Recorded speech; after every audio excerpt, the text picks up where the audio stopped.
Every company has waste and emissions. Mining and processing minerals generates large amounts of waste, and the materials may be hazardous. They could be solids like tailings or liquids like wastewater.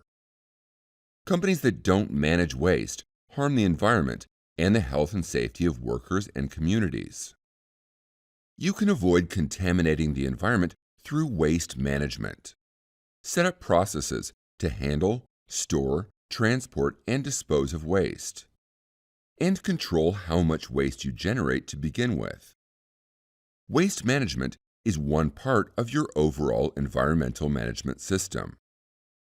Here we'll show you what's expected in terms of waste management. We'll follow the structure of a management system, the policies, risk assessments, procedures, and monitoring and mitigation. First, the company should set a waste management policy. The policy should commit to responsible waste management by following the waste hierarchy. In short, that means prevent as much as you can, reuse and recycle more, and landfill less. We'll look closer at this in a minute. If you have hazardous waste, then your policy should have a section on hazardous waste. To put these policies into practice, you'll need to develop procedures. The procedures are based on the results of a risk assessment. The assessment will show you where you need to improve your waste management procedures. It could be a standalone assessment, or it could be part of another assessment. Start by gathering the baseline data about your waste. What types of waste do you generate? What activities generate waste? What are the main properties? Then conduct the risk assessment. Identify all the sources of waste in your operations. Evaluate which ones produce the most waste, and which are the most likely to cause harm, such as hazardous waste. These create the greatest risk, so make them top priority. Then consider how they're disposed of now and where they go. For example, does it go into soil or water with the current disposal method? Compare disposal methods with the waste hierarchy, starting with high-priority wastes. The waste hierarchy helps you set priorities for more efficiently using resources. Your first goal is to reduce the amount of waste overall. Prevent whatever you can. Next, try to reuse. If not, recycle. If materials aren't recyclable, try to recover energy from them as usable heat, electricity, or fuel.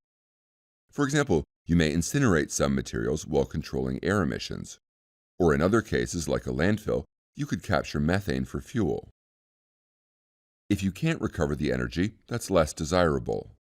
If there are no other options, dispose of it safely in a well-managed landfill. For each source of waste, consider whether it can be better disposed of. What options do you have that are higher in the waste hierarchy? Could the waste be prevented, reused, recycled? If that's not possible, explain why you were unable to use a better method.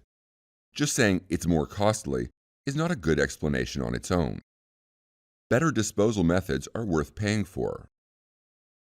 For example, consider wastewater produced by a smelter. How could you apply the waste hierarchy to control your impacts?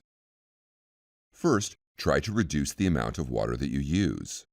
Find out how much is essential for the processes. If you can cut back water use, do it.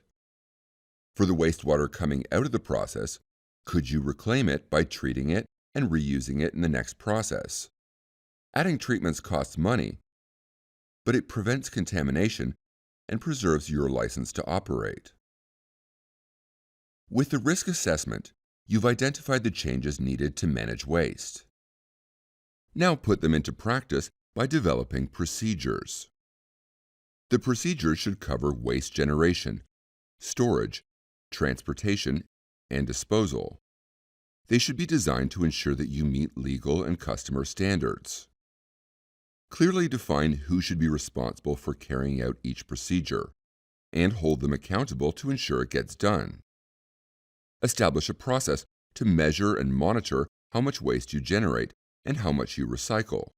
Then set targets for reducing the waste you generate and recycling more of it. Segregate different kinds of waste for reuse, recycling, or other methods. Train any employees involved on their roles. For example, employees who handle hazardous materials need special training on safety precautions. If there's hazardous waste, make sure your waste disposal vendors are certified for it. Over time, monitor how much waste you produce. Measure your progress in meeting your targets and adjust your strategy accordingly. Provide data to relevant internal stakeholders and external stakeholders. For example, if there are communities through which you transport waste, a spill would affect them, so they're relevant stakeholders. On a regular basis, reassess your performance in managing your waste. Does the data show that it's improving over time? Every 2 to 3 years is a manageable frequency, not too short and not too long. When you introduce new processes or waste, reevaluate your waste management. Monitor your impacts on the environment. For example, suppose you bring in a new process, leaching with cyanide. Cyanide is hazardous and can easily leak. Consider how you handle it to prevent leaks. By integrating responsible waste management into your processes, you protect your company and the communities around you, and you meet the expectations of the law and your customers.